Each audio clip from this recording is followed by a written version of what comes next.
Shalom Berajá. Vamos a continuar con el ciclo de lectura y estudio de la Torá en nuestro año 5783.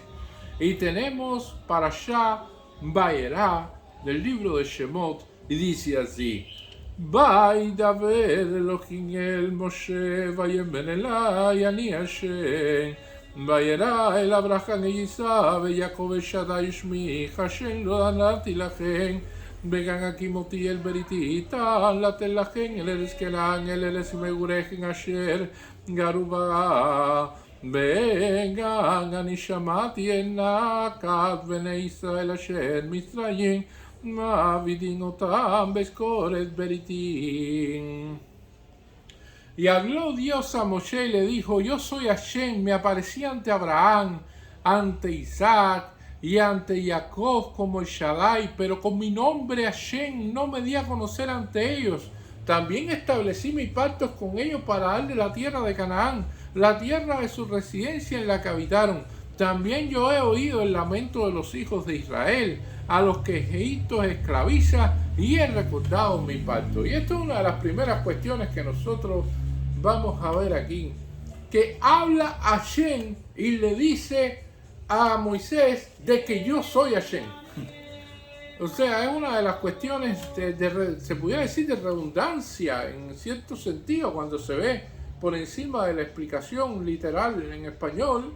Pudiera parecer así, pero para eso hay que remontarnos a lo que está escrito en la parashá anterior, en el final del libro de Shemot, el cual vamos a ver de que Hashem envía a Moisés a ver al faraón y a decirle que el pueblo de Israel debe salir de Egipto, que ya debe liberar ese pueblo, es la hora de la redención de ese pueblo, de la salida de su esclavitud. Y entonces, cuando Moshe da este mensaje, se pudiera decir, al faraón, lo que se obtiene es todo lo contrario. El faraón esclaviza más al pueblo judío, no le garantiza los materiales para construir los ladrillos, aumenta el trabajo duro y agotador sobre el pueblo de Israel. Y esto trae de que Moisés se pregunte y le diga a Hashem: ¿para qué me has traído aquí? Lama sé, ¿por qué esto? Si cuando hablamos con el faraón, debía ser de que el faraón cediera ante esta situación y que dejara salir al pueblo de Israel. Y no, todo lo contrario, el faraón ha esclavizado más al pueblo de Israel, le ha hecho más trabajo duro. ¿Cómo es posible eso? Y entonces la cuestión es de que esto enfurece a Hashem. Y por eso aparece la palabra Vaydaber, que significa y habló, pero habló regañando. Elohim, que esta palabra significa el nombre de Hashem, pero con atributo de justicia, con atributo de din, de juicio, con atributo de Geburá, de severidad. Y entonces Vaydaber Elohim el Moshe, y después suaviza y dice: Vayomer elai ani Hashem, y le dijo: yo soy Hashem. Y evidentemente es como que Dios quería dar un fuerte regaño a Moisés, pero termina hablando de una manera sencillamente más pausada y dándole como si fuera un caramelo a un niño que se quería regañar fuertemente en un principio, pero no se hizo al final. Y esta es la cuestión que explican nuestros sabios. Hay un maíz que viene el hora Jaí Akados, que lo dijo Rabbi Natan Ben Hatar, que dice, Rabbi Naim Ben Hatar, dice, un alumno que tuvo que mató a su padre, Hasbashalom Barminan, y el alumno quería obtener la redención, quería hacer teshuvá verdadera, quería arrepentirse seriamente de este problema, y habló con el rabino, y el rabino le dijo: la solución que da para ti la Torá, mitasi frejá, que significa la muerte, bebiendo plomo, derretido prácticamente por dentro para que destruya todos tus órganos internos, una muerte horrible. Eso es lo que te toca, y eso es lo que debe haber hecho por haber matado a tu padre. Y este alumno que se sentía que tenía que hacer techubá, que tenía que seguir evidentemente esta línea como tal de arrepentimiento, dijo, pero eso es lo único. Y dice, no, hay más. Para llegar a ese paso, tienes que hacer 40 días de ayuno de Tanit. Y tienes que leer el libro de Teilín todos los días, completo. Y además de eso, tienes que visitar la tumba de tu padre, arrollarte y pedirle perdón todos los días, los 40 días eso. Y además de eso, tú mismo tienes que calentar el plomo que se va a verter sobre tu boca. Y tienes que acostarte en una cama y abrir la boca para que precisamente yo pueda vertir el plomo sobre ti y te destruya todos tus órganos internos. Y entonces el hombre empezó a hacer todo este proceso. 40 días de ayuno, Teilín completo todos los días, arrollándose en la tumba del padre diariamente, pidiéndole perdón, llorando todos los días, que ya cuando pasó este periodo, el día que tocaba hacer este proceso del plomo fundido, él mismo calentó el plomo en una hornilla y él mismo se acostó en la cama y abrió la boca y le pusieron algo en la boca para que no la cerrara, para que precisamente con la reacción que pudiera tener no cerrara la boca. Y entonces viene el rabino y le vierte sobre la boca una cucharada de miel. Y el hombre dice, pero ¿cómo es esto? No me iban a echar plomo fundido. No era lo que me tocaba a mí, que se me vertiera eso encima. Y dice el rabino, ya es como si hubieras muerto. A partir de todo el proceso que hiciste y de toda la techubá sincera que hiciste, y ya que estuviste dispuesto a dar la vida como si fuera la caída de Isaac, ya cumpliste con la techubá y por lo tanto la techubá tuya te puedo garantizar que fue aceptada. Por lo tanto, lo que toca es una cucharada de miel. Y es evidente de que Hashem quiere tanto a los sadiquín que muchas veces las sentencias que vienen con Geburá, que vienen con fin de justicia, las cambia hacia misericordia. Pero los momentos duros, los momentos difíciles, no son momentos en los cuales se tienen que ver que son momentos negativos. También son momentos en los cuales se aprende mucho, se educa mucho. Y es lo que le quiere transmitir a Hashem, a Moshe Rabbeinu. Le quiere decir, lo que pasó, yo soy Dios, Ani Hashem, yo sé lo que está pasando. Es la reacción que se esperaba. Es lo que está sucediendo. Yo sé lo que tiene que pasar. Tú estás haciendo tu parte, lo que yo te ordené a ti. Pero yo sé cómo funciona todo. Porque Él tiene la visión integral. La visión de todas las cosas. Tú eres sencillamente un peón en este juego. Y tienes que hacer lo que te estoy ordenando. Por eso le recuerda a Moshe de que esto es una cuestión fundamental y porque este trabajo duro hace apreciar a las personas lo que tienen. Estos momentos difíciles, porque como bien se dice, nadie sabe lo que tiene hasta que lo pierde. Y esto es una de las cuestiones fundamentales que vamos a ver aquí. La primera pregunta que hacen nuestros sabios a través de la Gemara y se preguntan, ¿cómo el pueblo de Israel aceptó 613 preceptos? ¿De dónde cabe aceptar 613 tareas que tienes que cumplir? ¿De qué tienes que ayunar? ¿De qué tienes que hacer esto? ¿De qué tienes que hacer lo otro? ¿De qué no tienes que hacer esto? ¿De qué puedes hacer esto? ¿De qué no puedes hacer lo otro? Imagínense que usted va a cualquier persona y ya le dice que tiene que hacer dos cosas distintas a las que hace diariamente y ya esa persona se pone brava. A veces con diciéndole una o insinuándole una ya se pone brava. Imagínense imponer 613 preceptos a un pueblo entero y que el pueblo entero unánimemente te diga Naseh benishma, primero haremos y después escucharemos. O sea, como en el ejército, las órdenes se cumplen y después se discuten. Entonces, teniendo en cuenta esto, ¿cómo fue posible esto? Y entonces nuestros sabios dicen, Adaín, Avinu, Beparó Misraim, nosotros fuimos esclavos en Egipto. Del faraón de Egipto fuimos esclavos. Nosotros habíamos pasado la escuela del faraón. Conocíamos la esclavitud.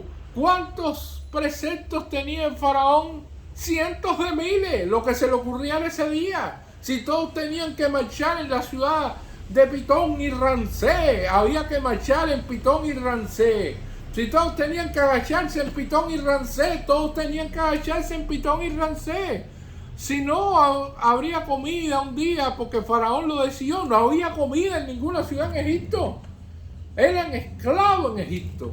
Por lo tanto, un esclavo tiene no 613 preceptos, tiene miles de preceptos que se le ocurra a su amo. Y entonces, teniendo en cuenta eso, es una de las cosas por las cuales los sabios afirman, y esta idea es importante desde el punto de vista de cómo se aceptaron unánimemente esos 613 preceptos, porque cuando lo compararon con respecto a lo que era el faraón y con respecto a lo que iban a cumplir, dice 613 preceptos no es nada. Esto es sencillo, para lo que vivimos en Egipto, para lo que pasamos en Misraim, para la desgracia que tuvimos allí, para ese trabajo duro. No, esto no es nada. 613 preceptos no son nada para las 10.000 cosas que habían allí. Y entonces lo aceptaron unánimemente. Y es una de las cosas y uno de los maices que viene con respecto a una persona que, por ejemplo, vivía en una casa pequeña de prácticamente un cuarto y tenía ahí su esposa, tenía 4 hijos y dice, prácticamente no tenemos espacio, dice la esposa, no hay lugar donde vivir, ¿qué vamos a hacer? No tenemos lugar donde puedan los niños tener su propio cuarto. Estamos viviendo en una situación muy difícil, muy complicada. Ve a ver al rabino, habla con el rabino a ver qué te dice el rabino. Y entonces el hombre fue a ver al rabino. Y el rabino le dice, bueno, ya me explicaste la situación tuya, tú vives con tu esposa y tus 4 niños allí en esa casa. ¿Tú tienes algún animal y algunas aves? Sí, dice el tipo. Bueno, sí, yo tengo 2 gallinas y tengo un chivo. Y dice el hombre, bueno, no hay problema, yo tengo estos animales y tengo estas aves. Y dice el rabino, bueno, ahora lo que tienes que hacer es meter dentro de la casa, junto con los 4 niños y la esposa, las 2 gallinas y el chivo también que vivan contigo, durante 40 días. Y dice el hombre, pero usted me está mandando a mí a que no tenemos espacio, que pongamos estos animales de corral que son complicados y que sencillamente hacen sus necesidades allá adentro y que aquello se ponga más difícil de lo que está. Sí, pero solamente vas a entender y vas a obtener una respuesta después que hagas esto. Y entonces sencillamente el hombre, como era religioso, decidió, bueno, voy a poner los animales con las 2 gallinas también allí, y aquello durante 40 días fue más infernal que nunca. Todos estos animales se hacían sus necesidades, las gallinas no dejaban dormir toda la noche gritando y entonces cacareando, y entonces el chivo también berreando, y el chivo se metía para una parte de la habitación y molestaba aquí y molestaba allá y se comía una parte de la ropa de la cama y todas estas cuestiones, y bueno, todo un problema. Y entonces, después que llegaron esos 40 días, después que pasó ese día último, que ya el hombre estaba así, que soltó el chivo para el corral y las gallinas también, dijo, ¡ay, qué alivio! ¡Qué grande es mi casa! ¡Qué grande es mi vivienda! ¡Qué maravilla del lugar donde yo vivo ahora! Porque sencillamente la necesidad la presión, la situación más difícil, un poco de alivio, fue lo que le hizo ver lo que realmente tenía. Y estas son las cuestiones que suceden, porque toda buena educación se basa en estudio y en trabajar duro, y en pasar retos. Y esto es una de las cuestiones en el cual el pueblo de Israel las vio, y el pueblo de Israel, que no había reclamado más allá de la salvación de ellos, y vio que aumentó el trabajo duro y todas estas cosas, y que está allí trabajando así, no le hicieron este tipo de reclamación como se la hizo Moshe a Hashem, y le pone por eso el ejemplo que se apareció ante Abraham Avino, ante Isaac y ante Jacob como el Shaddai. Y esto es un ejemplo, y nosotros recordamos la historia de Abraham, Isaac y Jacob, y vemos que por ejemplo Abraham tuvo 10 pruebas, y que Dios lo sacó de Harán y le dijo camina, y cuando llegó allí a esa tierra prometida hubo una hambruna tremenda y tuvo que irse para Egipto y tuvo que pagar la cueva más pela a Efrón elitita de una tierra que le habían prometido. Y Jacob también tuvo que comprar un terreno, y Isaac tuvo problemas con pozos también aquí y allá. Y entonces cuando nosotros vemos, ninguno preguntó de nuestros patriarcas por el nombre de Hashem, ni ninguno le dijo Lama, ¿por qué esto y por qué aquello? Solo Moshe se atrevió a eso. Y entonces Moshe está recibiendo un regaño, porque precisamente este nombre Shaddai, que aparece en las Mesuzá de Shin, Dale, Yud, que cuida las puertas de Israel, que como aparece en un Remesh, explica de que es un nombre en el cual Dios puso límites sobre las cosas. Todos los recursos materiales son finitos, escasean, llegan a tener escasez, mas las cuestiones espirituales son eternas. Y cuando Dios se apareció a ellos como el Shaddai, se apareció como alguien que prometió determinadas cuestiones, pero que no las vieron ellos en vida cumplidas, sino que su descendencia es la que la va a ver cumplida.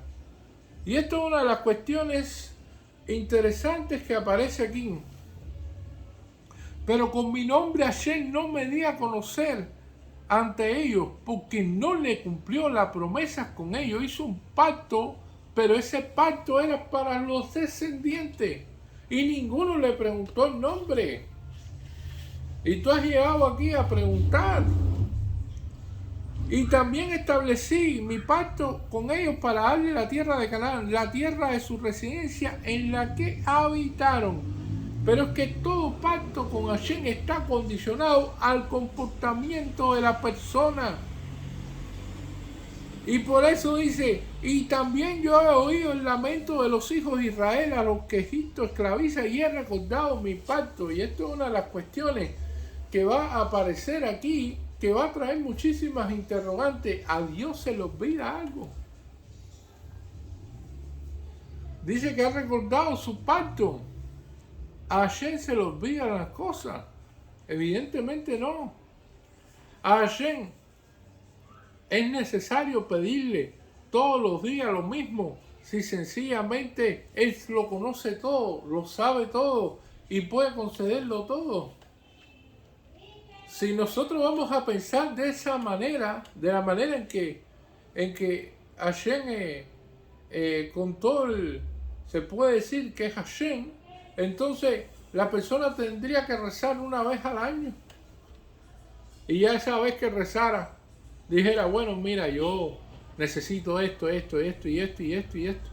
Entonces van más allá en las explicaciones de nuestros rabinos y dicen, pero bueno, ¿para qué rezar una vez al año? Pero si él no sabe lo que pasa, entonces no necesitas ni rezar, él ya sabe lo que tú necesitas. Entonces, ¿por qué se reza diariamente? Y es la cuestión filosófica de por qué se reza. Y entonces van a decirte algunas explicaciones, no, pero es que ellos tenían 400 años de esclavitud y entonces salieron con 210 años Y entonces va a venir la explicación de la Gemara y te va a decir, no, pero desde que nació Isaac Avinu hasta esa fecha hay 400 años y esa es la fecha como tal que de su redención. Y entonces te van a concluir. Dice, no hay olvido delante de Hashem. Hashem conoce todo lo que tú necesitas. Entonces la solución a este interrogante está a nivel del Zohar. El Zohar Akadosh plantea, pedimos a Hashem porque hizo el mundo de tal manera que tenemos que estar en contacto con él. Hashem creó el mundo para que Yehudí tuviera contacto con él diario. Y la única manera en que las personas piensan tener contacto con otra persona y lo hacen es porque necesitan de la otra persona. Cuando alguien tiene contacto con otra persona es porque lo necesita. Hay lugares en el mundo que no se conocen ni a los vecinos. ¿Por qué? Porque no necesitan de los vecinos. Si el día de mañana necesitaran de los vecinos, conocieran a los vecinos. Y así, usted se relaciona con las personas que generalmente necesitan.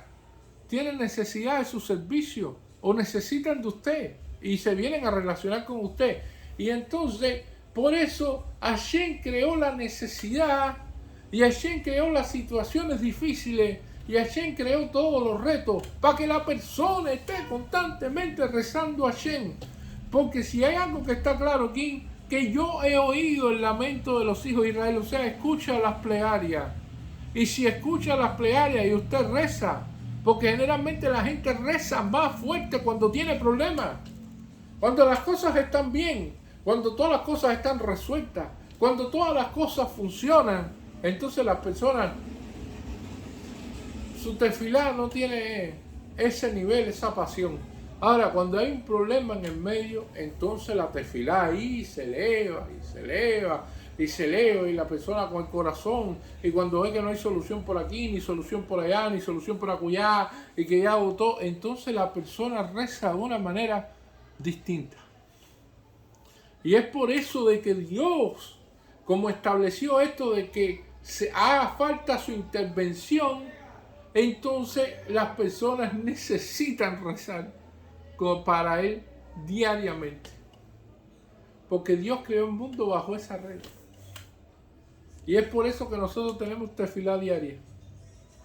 Porque realmente Él lo conoce todo y lo sabe todo y no le hace falta ninguna de estas cuestiones. Sencillamente que es su regla de creación del mundo. Cuando lo hizo con Shaddai, con ese nombre que se apareció entre los patriarcas, es un nombre de limitación. Cuando se aparece como Hashem, es un nombre que evidentemente rompe las leyes de la naturaleza. Ya lo que vamos a ver de las plagas en Egipto, se rompen todas las reglas como tal de la naturaleza y las reglas de las cosas finitas, porque ya va a un plano espiritual, a un plano superior, a una elevación como tal del pueblo de Israel. Y esto es una de las cuestiones importantes que vamos a ver aquí. Muchísimas gracias.